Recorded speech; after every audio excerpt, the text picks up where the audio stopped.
আপনি কেন আমার এখানে বসাইছেন? আমি সুদের বিপক্ষে কথা বলে আপনি আমার সুদের বিপক্ষে কথা বলতে দিবেন? আমার চাকরির দরকার নাই মিয়া।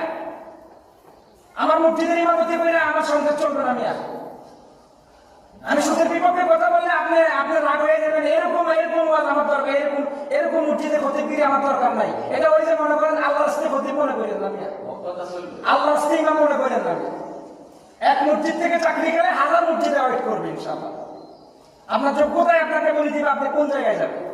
হক কথা বলতে হবে। সমাজের ইমামরা আজকে সমাজের মধ্যে বেহায়াপনা বেড়ে গেছে, জেনা বেড়ে গেছে, ব্যভিচার বেড়ে গেছে, বাবাখোর বেড়ে গেছে, জেনা করবে বেড়ে গেছে। একমাত্র ইমামরা সচেতন নাই। সমাজের মধ্যে একটা কুসংস্কার হচ্ছে, কোনো বাধা নাই। অথচ একটা ইমাম করে একটা সমাজকে পরিবর্তন করার জন্য, ওরা হাদিস ভিত্তিক আলোচনা করে মানুষকে ঠিক করতে, ঠিক না? এই জন্য আমাদের উচিত হক কথা বলা। হক কথা তিতা শুনলেও শুনতে হবে। আজকে